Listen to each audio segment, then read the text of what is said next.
Hi, guys. So the doors are shutting, so I think I'll go ahead and introduce. Are we recording? Are we ready for that? Yeah, okay, great. So our speaker today is Paul, I should ask, Picha. Okay, Paul Picha, who was state archaeologist at the State Historical Society of North Dakota.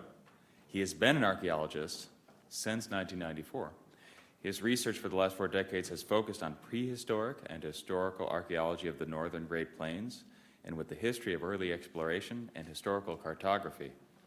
He has a master's degree in anthropology from the University of Missouri-Columbia and a bachelor's in anthropology from Hamline University in St. Paul.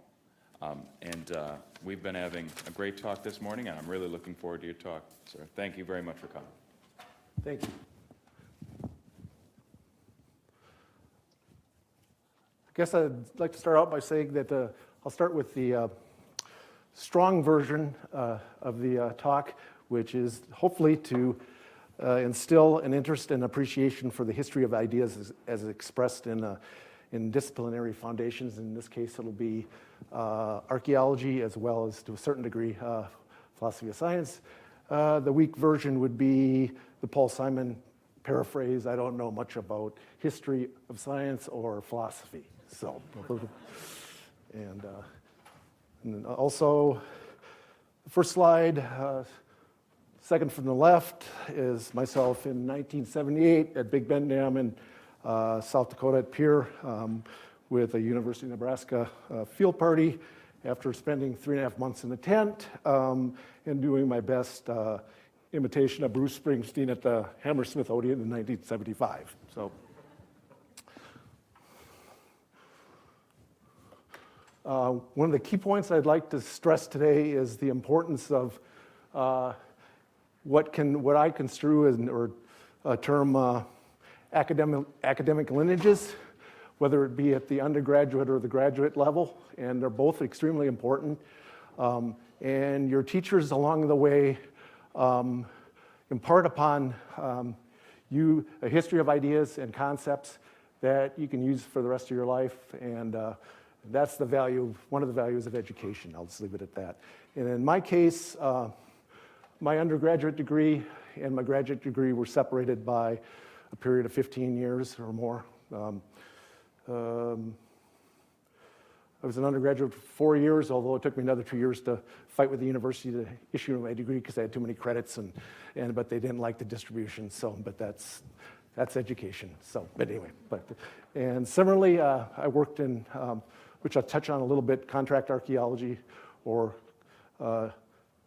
cultural resource management for a period of 12 years before I went back to graduate school. And I guess the key point here is that in my undergraduate years, 74 to 78, the new archaeology had been around for a few years, and I had the benefit of being taught by one of the individuals from the University of Chicago. He was there for 2 years when I was there, my first 2 years, that was knew all the individuals, worked with all the individuals that were involved in the new archaeology. Similarly, my graduate training at the University of Missouri also had the benefit of working with a number of archaeologists. Some individuals, for example, Dr. W. Raymond Wood, who was basically the don of Middle Missouri or Northern Plains archaeology in history, which could be considered part of the new archaeologists at the time would consider old school or culture historian. The new school were the processualists that are often tied with a couple individuals I'll talk about. But the point I'd also like to make is that reading is important, and actually hardcover book reading or softcover book reading is important. To be able to actually have a book to read the article in question, think about it, ponder it. I can't stand to read things online. I'm old school. I just hate it. And I think it does have a benefit. And everyone I was involved with, I learned the value of actually having a great personal library or a good personal library. You can pick the book off the shelf and when it comes up, you can actually sit down and reread it if you don't remember what was said. And most people scribble notes in the margins and things that help you along the way. And that's the way you learn. And along with being taught by good teachers, which I think here at UMary you have really have a good benefit for. So anyway,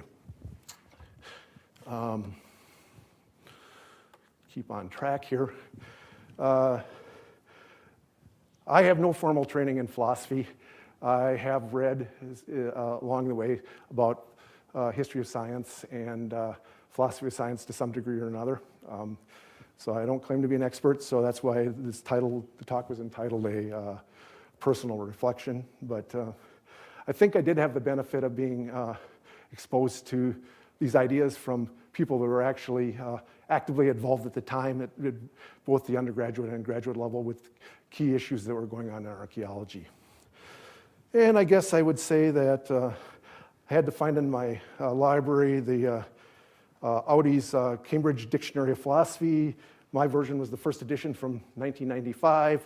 I think there's at least one or two more out afterwards, which famous thing,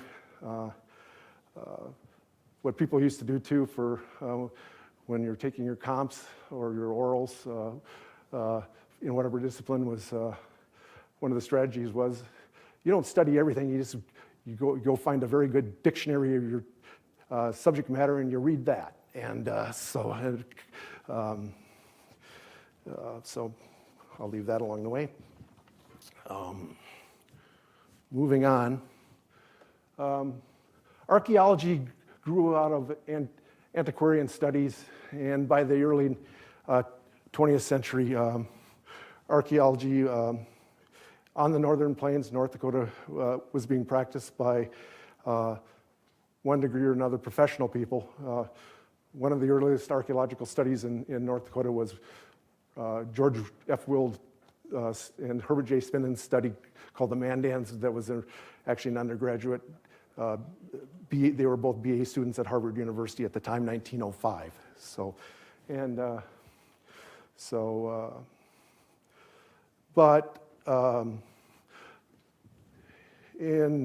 I guess from a philosophical perspective, traditional archaeology, which is associated with, oftentimes with the culture history framework, which works largely on what's mostly times referred to as the direct historical approach, which means you work from the known to the unknown. And for example, the Mandan study would be a perfect example of that. Another key resource would have been Dr. W. Raymond Wood's dissertation from the University of Oregon, 1964, was entitled An Interpretation of Mandan Culture History. So the cultural historical approach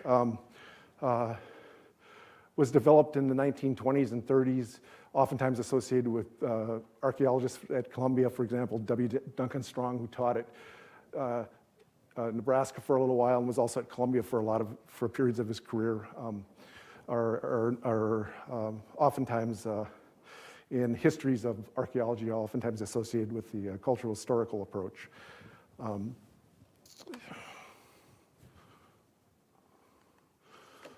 Similarly, what's usually termed the new archaeology or processionalism, oftentimes,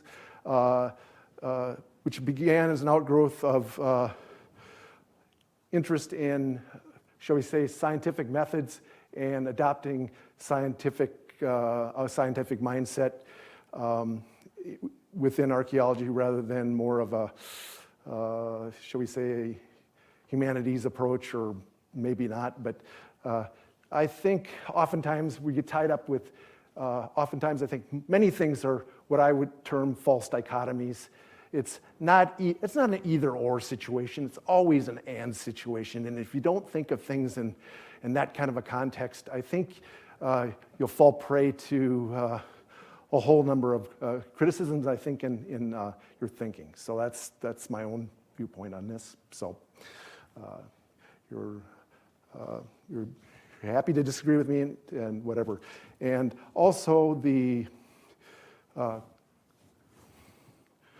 culture history approach oftentimes is referred to as in sort of general philosophical terms, is sort of a particularistic approach, whereas processualism is more of a viewed as a generalization kind of thing. And the two individuals that in archaeology who I'll be talking about who actually incorporated this very early on would be Louis Binford and Albert C. Spaulding. And but on the philosophy side, of science side, there were two key works that influenced the new archaeology to a very large degree. And the one was the Carl Hempel's covering law model of science, and the second was Thomas Kuhn's idea about paradigms and in disciplinary history, both of which have been criticized along the way, and I'll talk about a few of the criticisms that I think are important. But and as one of the people who I respect a lot, who was a prehistorian by the name of Robert C. Dunnell, was often quoted as saying, "You might have it right, but for the wrong reasons." And I think in this case, I think they may have it partially right, and also linked to that is that they have it right partially right for the wrong reasons. So.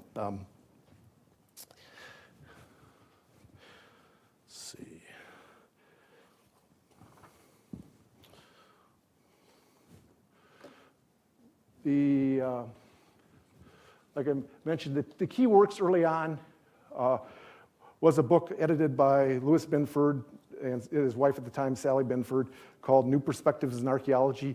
It came out in 1968, but it was based on a number of conference papers given at the Society for American Archaeology meetings and as early as 1965. And just to they're precursors to the 68 volume, the three works that Binford wrote while at the University of Chicago that were key all of them appeared in the journal American Antiquity, which is the journal of the Society for American Archaeology.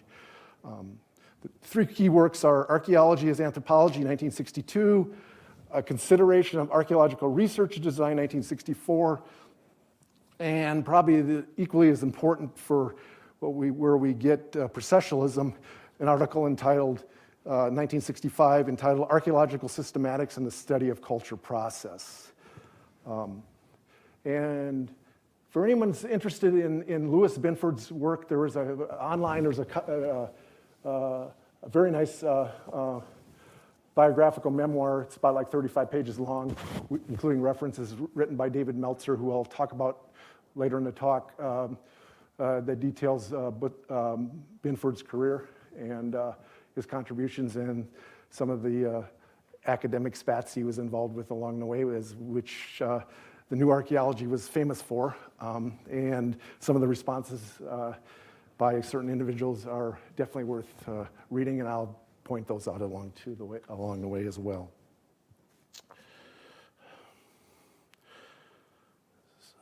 Okay, yeah, let me just...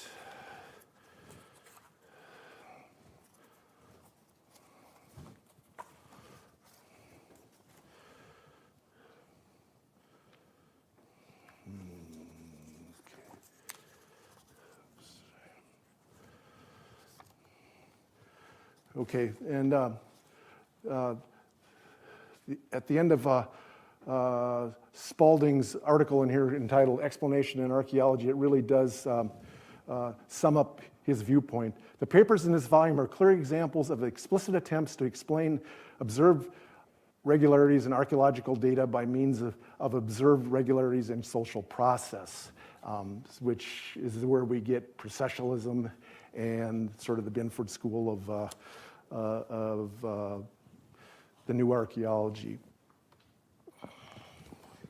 Similarly, I'll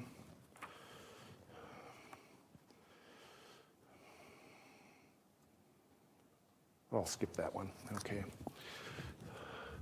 So between 1965 and 1968, the new archaeology was beginning to be implemented, and the key thing where I talk about academic lineages, the schools that are profoundly associated with this are 1, University of Chicago, 2, University of Michigan, 3 would be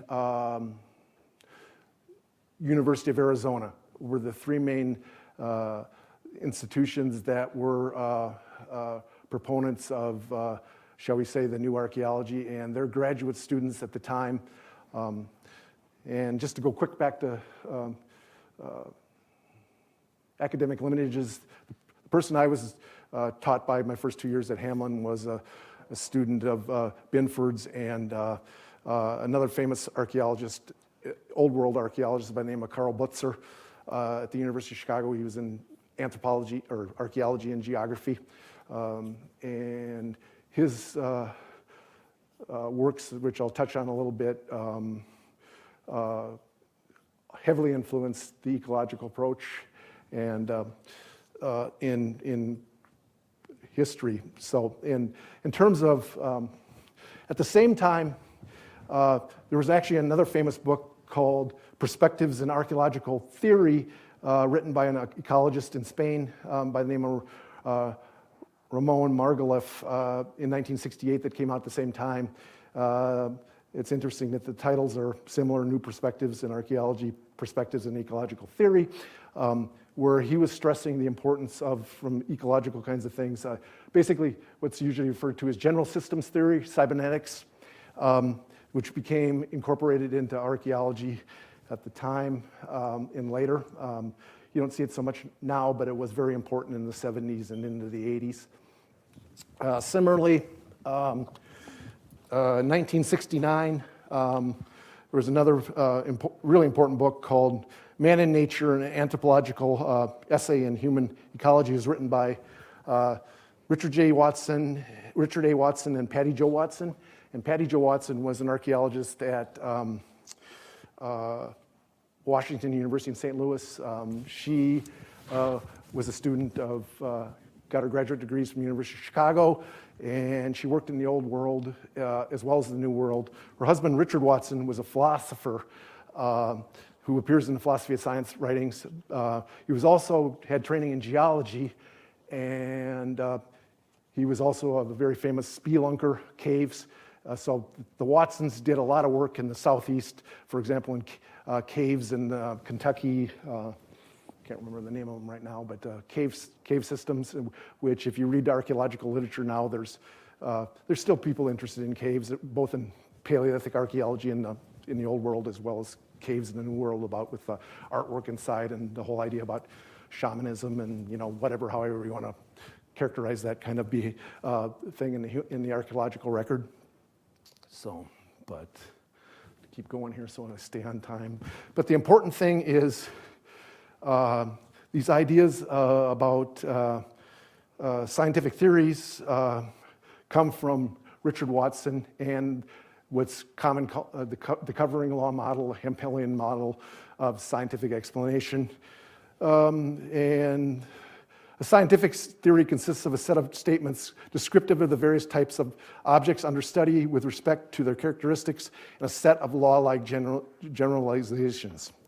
And the covering law model, basically you're making law-like statements about that, and it's basically a deductive approach rather than an inductive approach in terms of reasoning. And some people refer to that. There's who I'll talk about in a little while, in a couple minutes. Kent V. Flannery, an important article in 1973, wrote. It was entitled "Archaeology with a capital S," which meant archaeology was science, but science is a capital letter.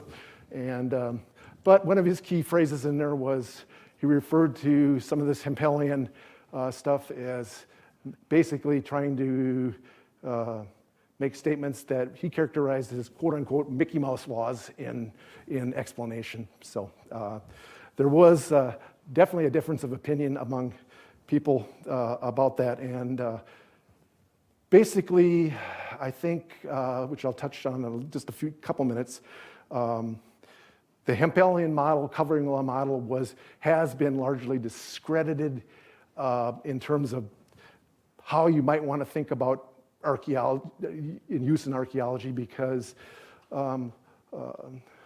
basically a lot of the covering law model was from natural science, which there's nothing wrong from natural science, but oftentimes it was based on physics and astronomy and related disciplines rather than, shall we say, more of a biological model, which I think, as I'll touch on a little later, became more important to how archaeologists used theory in archaeology and theory in science.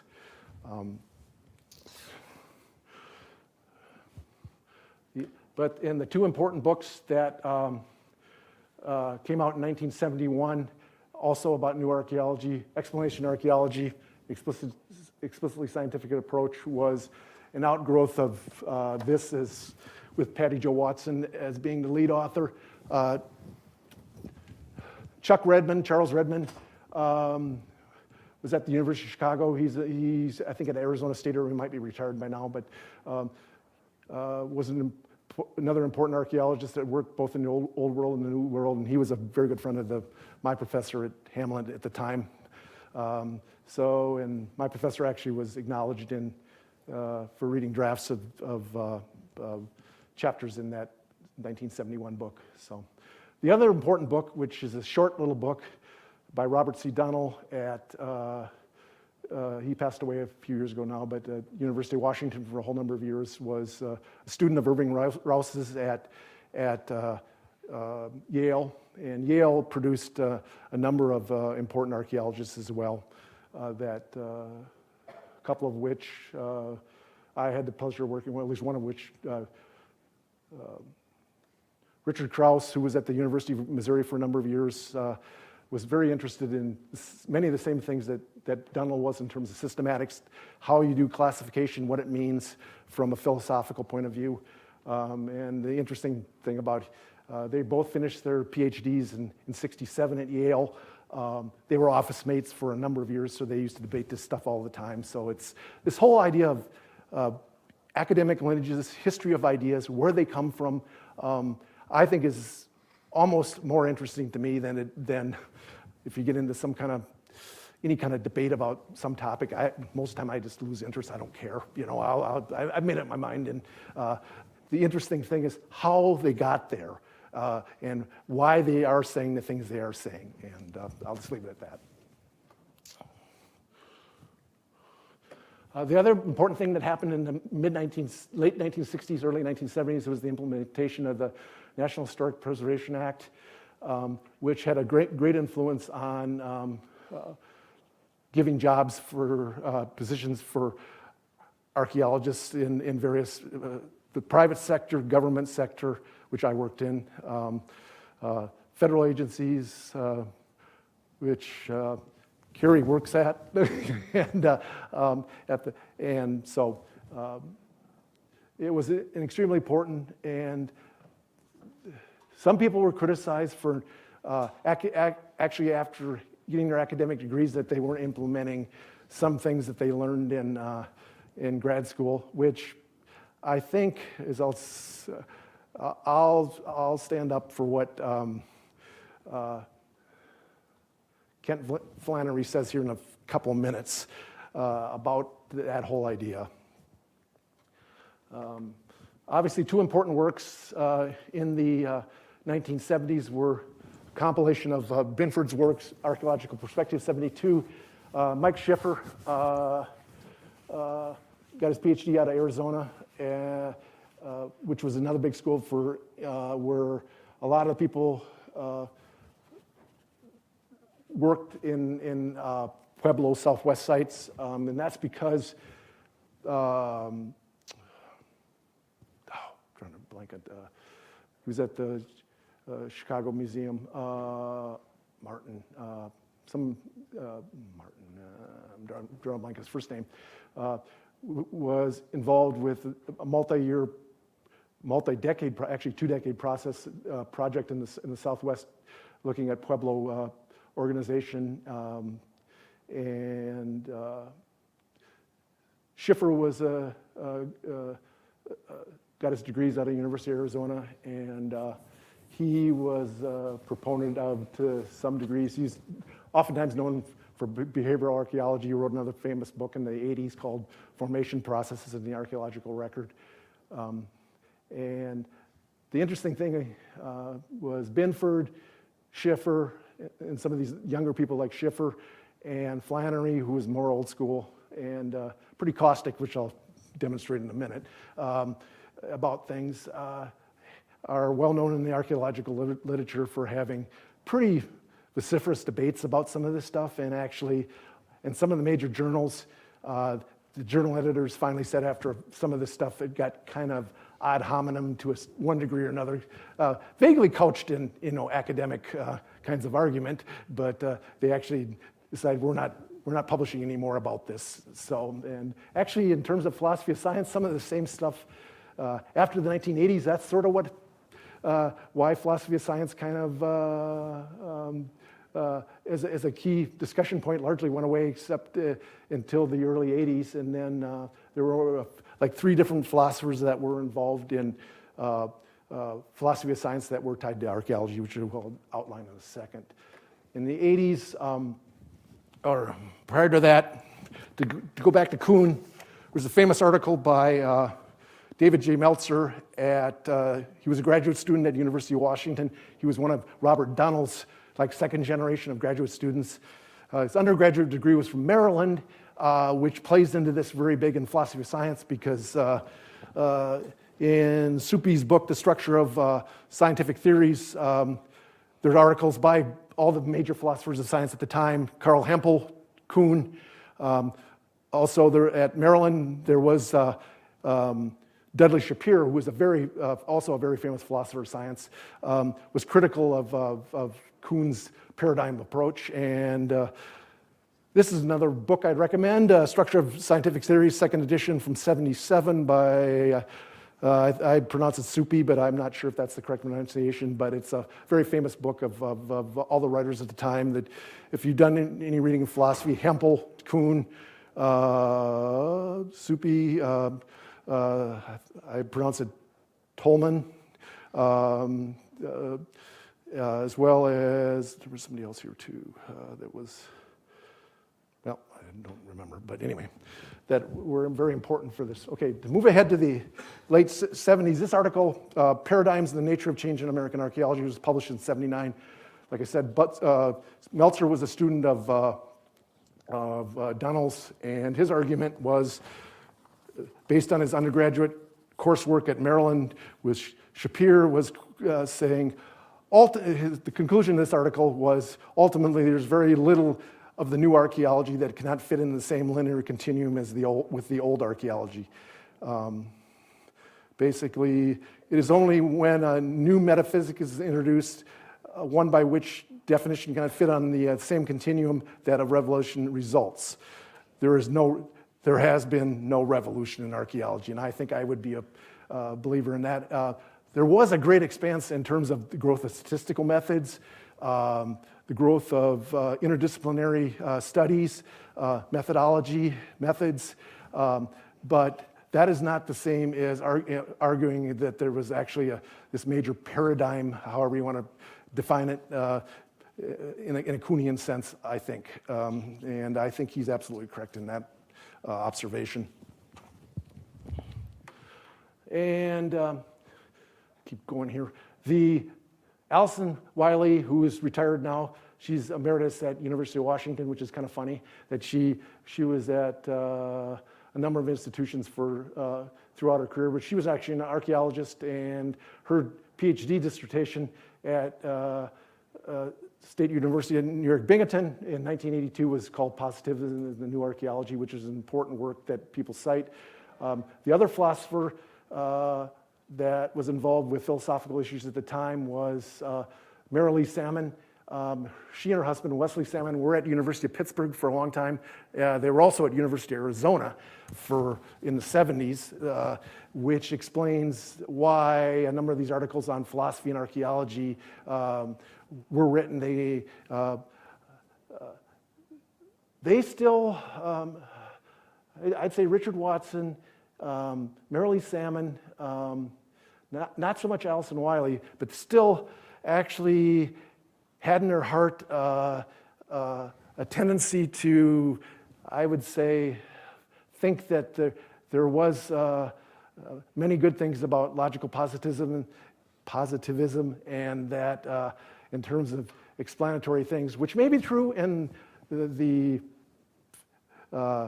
Copernican revolution, for example, or things like that. Maybe that's true, but in terms of archaeology, I'd say not so much. So, and later on, there were a couple other important works, Archaeology and the Methodology of Science, written by an archaeologist and a philosopher, which was important, as well as Guy Gibbon, who was at the University of Minnesota. He's since passed away as well. He was a very nice guy, actually. I worked with him a little bit back in my Minnesota days.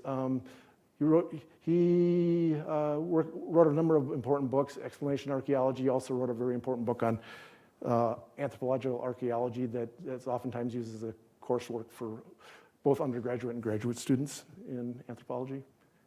Okay.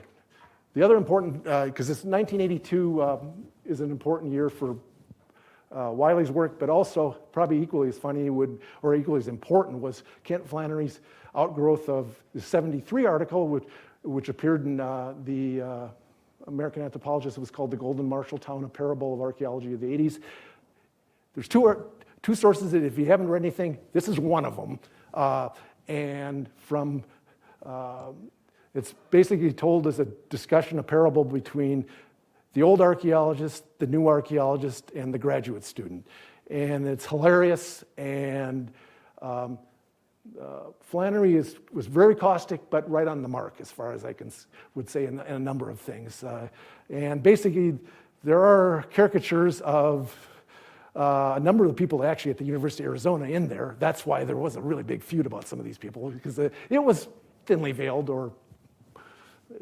but probably the best quote that I always thought was interesting when he was talking about philosophy, it would be exciting if they were any good at it, but in most cases, the only thing they're worse at, it's the only thing that they're worse at than field archaeology, which was also sort of a slam at academics who actually, some of them never went in the field and never were involved in cultural resource management.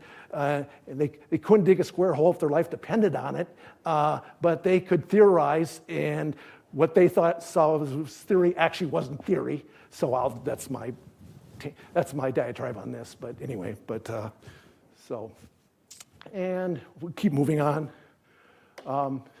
So the 90s were relatively quiet. There were some, also an important book that came out in 1982 was, for anybody who's interested, it was called Theory and Explanation in Archaeology, the Southampton Conference, and it was edited by Colin Renfrew, Michael Rowlands, and Barbara Abbott Seagraves. On all these things, there was a series in academic press in the 70s into the 80s called Studies in Archaeology by Academic Press, which was the major academic press for important archaeological findings that didn't appear in journals. Oftentimes, all their work was in hardcover, but they were still, most any archaeologist that had an interest in this stuff at the day had a whole shelf load of Studies in Archaeology academic press titles on their bookshelf. I did, till they ended up in my garage because I didn't have room, but that's still,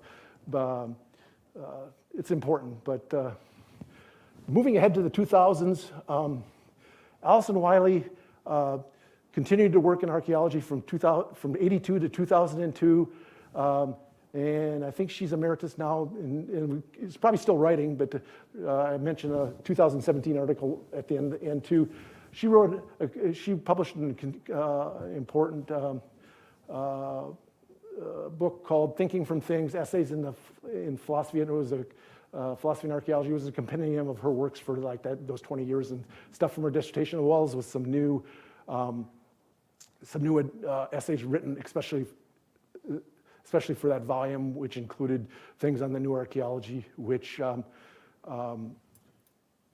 Mike O'Brien at the University of Missouri wrote an article on reflections on history, thinking history and philosophy and American archaeology in the Review of Archaeology.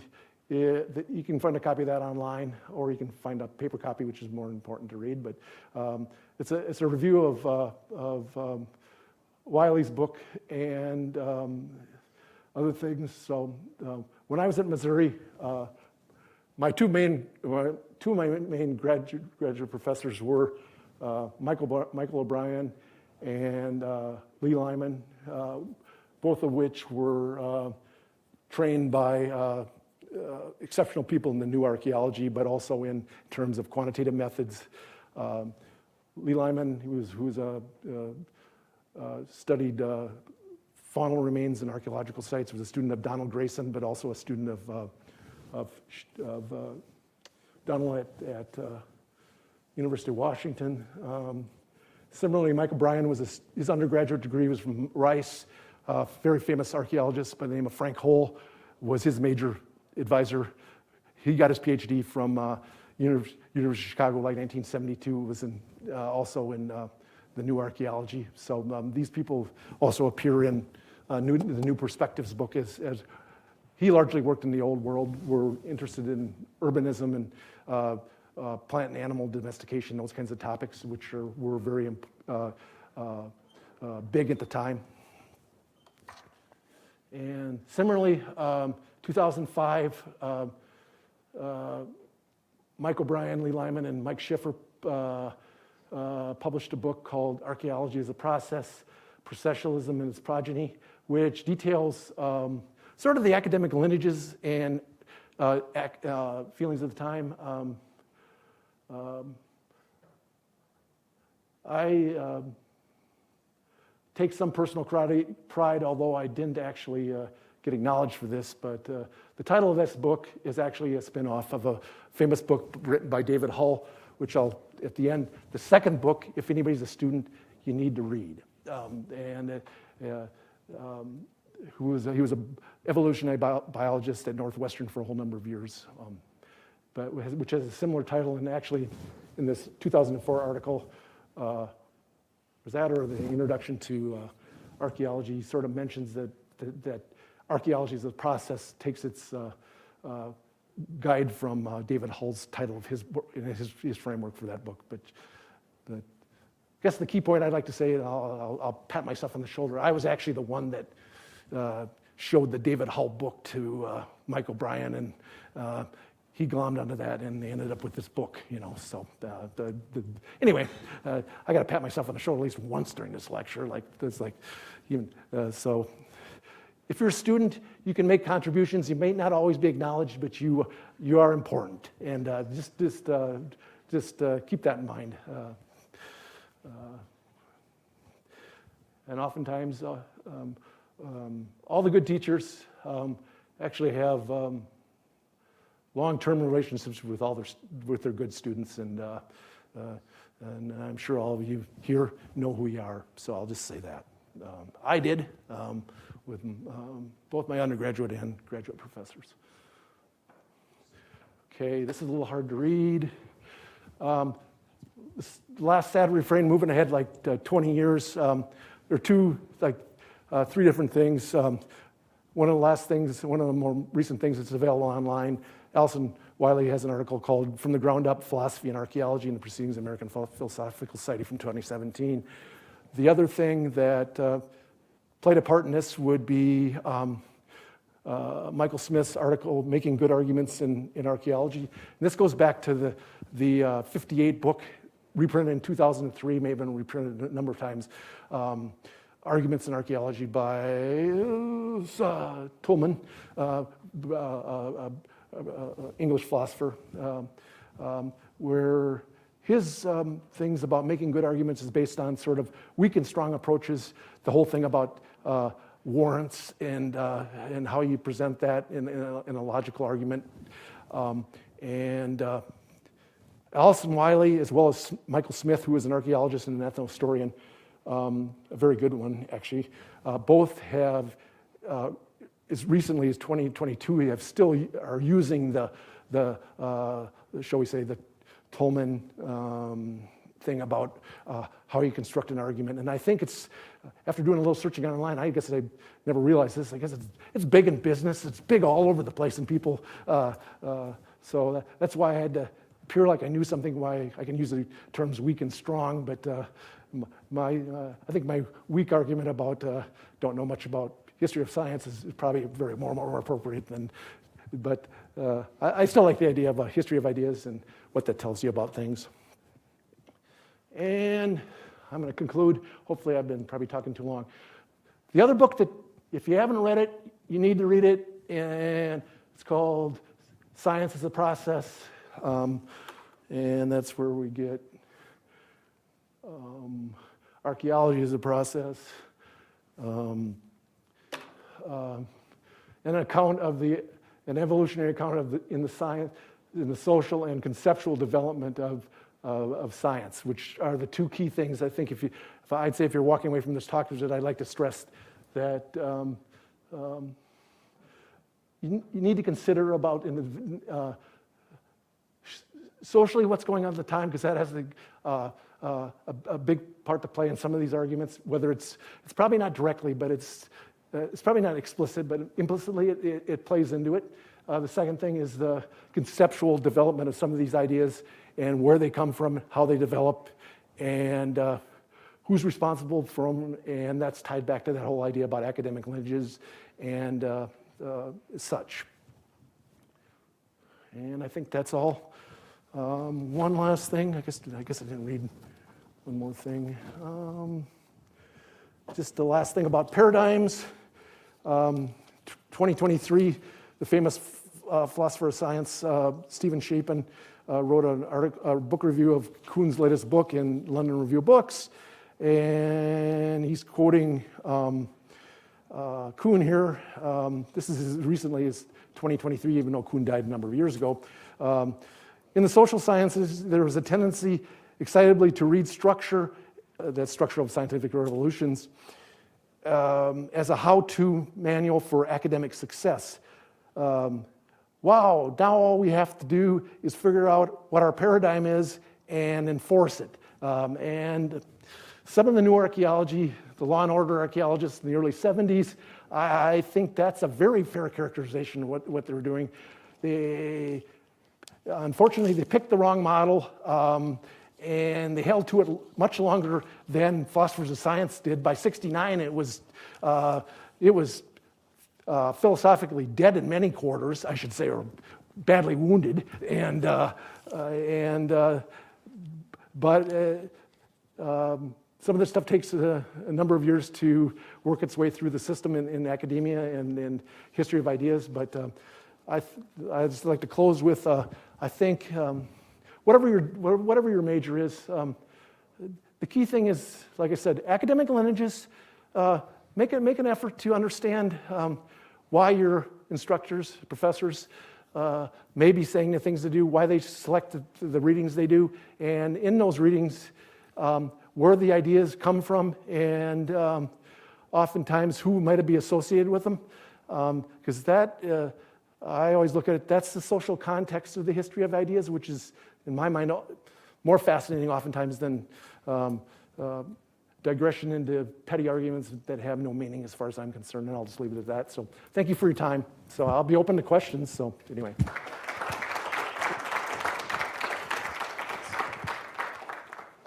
Oops, I guess am I running over here?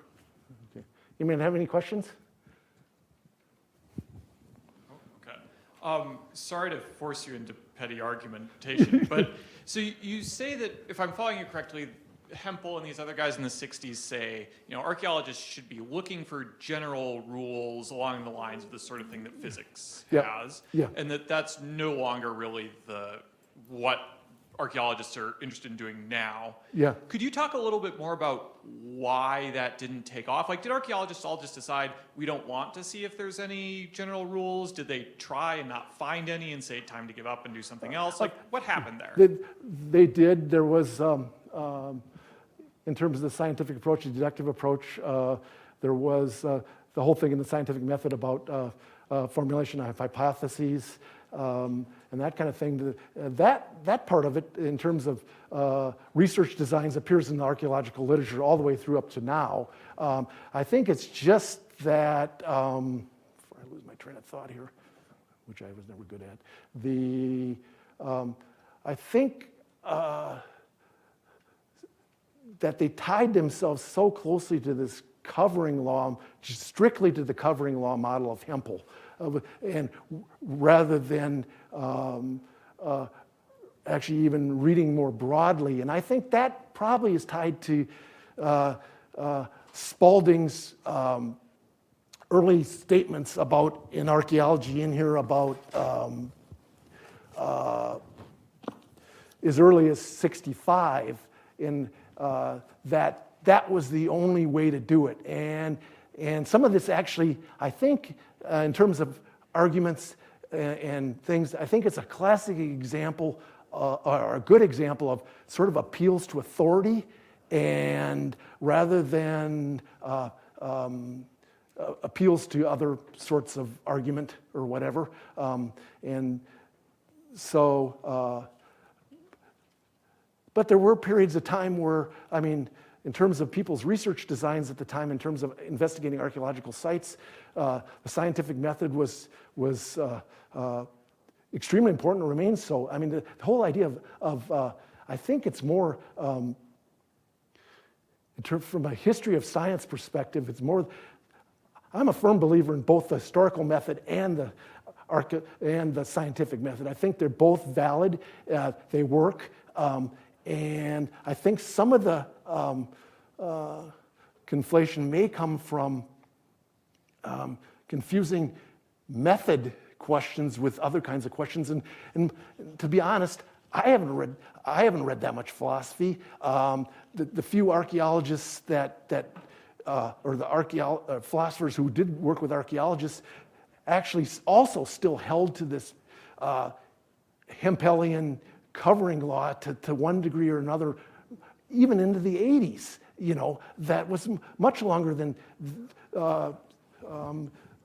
basically Suppi argues that the death knell was of Hempelian, that kind of was 1969 at a National Philosophical meeting in Illinois. And it takes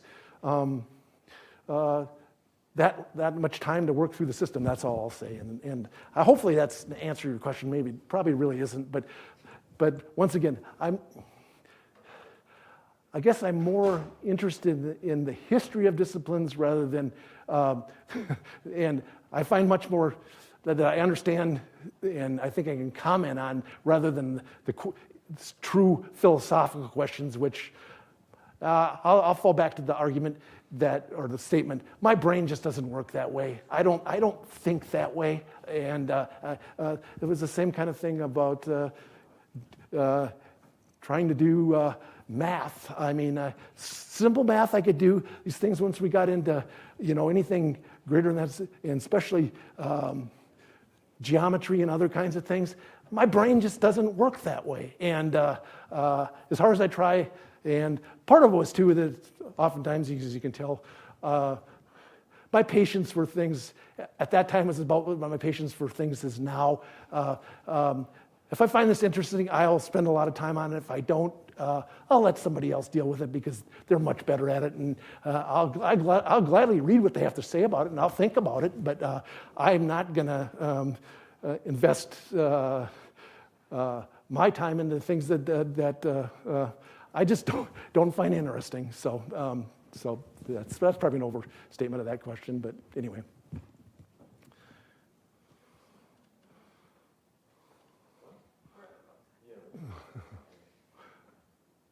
Well, I thank you all for your attention, and I'd like to thank Dr. Sportello for inviting me to speak today. And I think as students and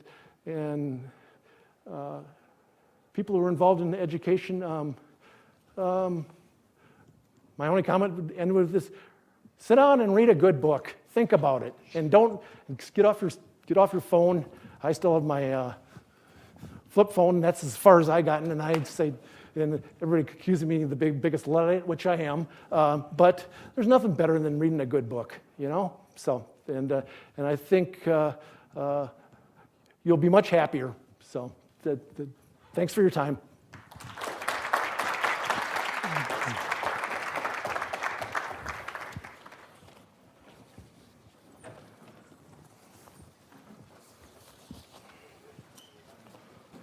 Thank you so much.